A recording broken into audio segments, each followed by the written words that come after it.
Hello fellow Runescapers, old school Runescapers. This is Sapin, thank you for clicking on my video. So this is the second video of me watching RuneScape movies, and today we're gonna watch this famous movie, Thrones of Gielinor, made by Rswillmissit. This is like the biggest RuneScape movie there is, and I'm gonna rate it and I'm gonna tell my honest opinion without any mercy.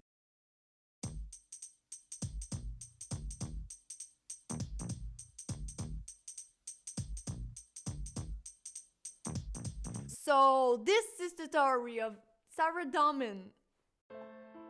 So what I understood from this movie is that we have the Saradomin, which is multiple kings that rules Asgardia, and we have the bad people that are the Zamorak that we never see in the movie, and we have the other people that are the Fremenix and the people from the desert, and they are basically stupid.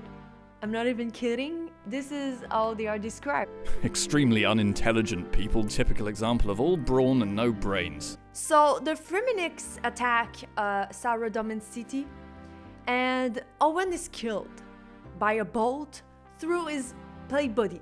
So I was like, wait, is that even possible to die from a bolt through a plate body?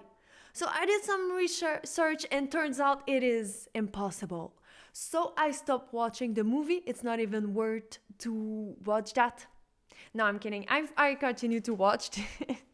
Falador asks help because they're being attacked, and they ask their alliance to help them, and one alliance refused, and a character named the Hellhound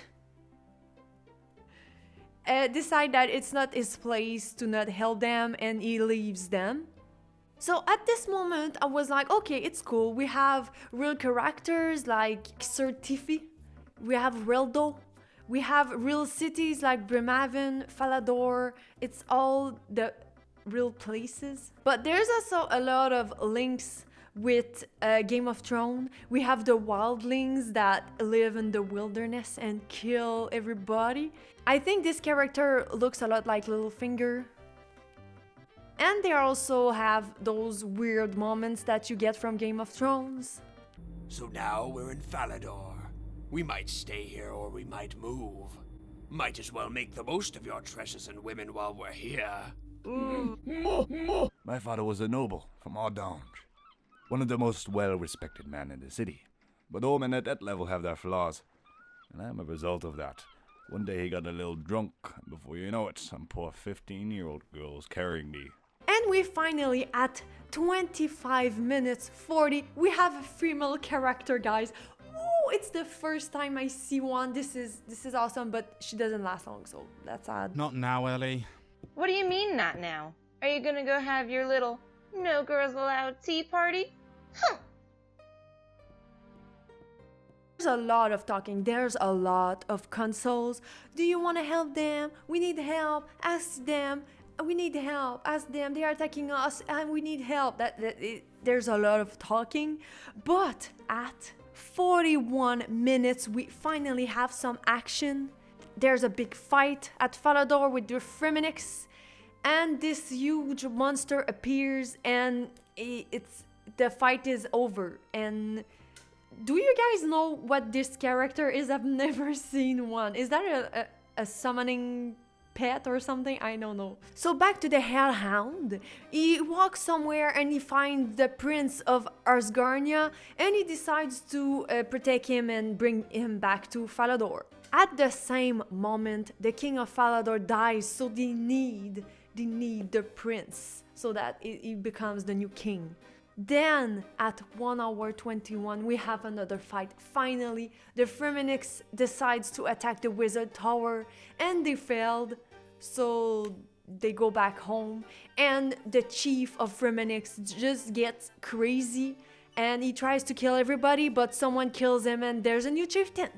In this movie there is some jokes, but the movie is so serious and the jokes are so spreaded that it's like not really funny. I don't know if it's just me, but I just didn't find it funny. It was so serious, then there's a joke.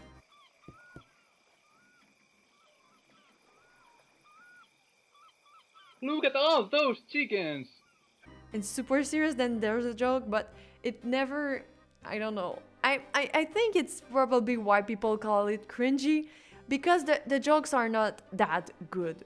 But it's okay, it's fine. I mean, it's not a professional thing, it's a content creator, but I kind of get it now. I think that the best story in all that is the subplot of the Hellhound and the Prince, because there is some character arc. Other than that, there's a lot of talking, and I don't know, I don't feel like it was useful to have this much talking. There's a lot of effort put into it with the camera angles and all those things, but oh, it was a little bit long. And the backstory of the Hellhound is really well made. I kind of liked this part, so if you want to watch this part, it's like at 1 hour 34. Then the Hellhounds finds Rovin, my favorite character. His voice acting is perfect. Orley is weak right now.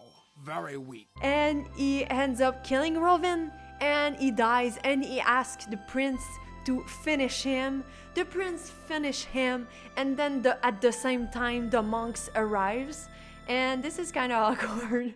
It's like, oh, we've been watching you. Oh. At 2 hours 4 minutes, shout out to the sound guy who made the steps at the same beat as the music. That was beautiful. Firmenich ends up losing, and all the people of Falador are happy because they kind of won.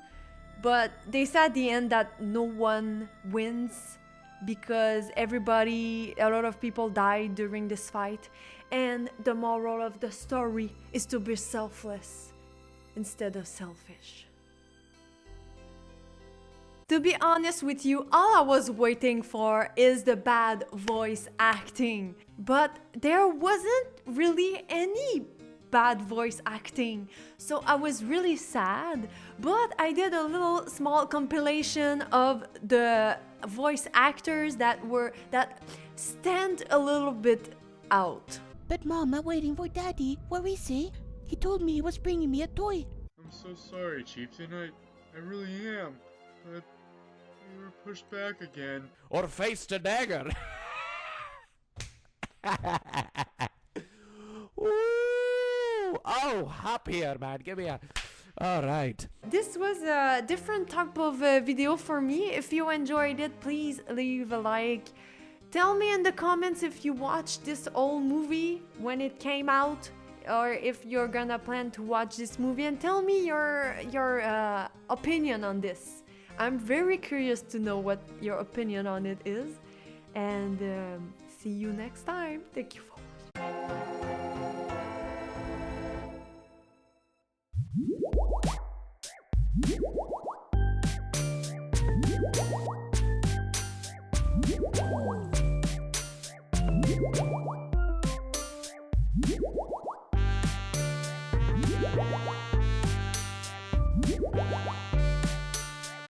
Hello, Rswillmissit. This is my audition for your future voice acting. What should we do about Asgarnia? Tarvali is weak now, very weak. So the initial doubt is, should we send troops in?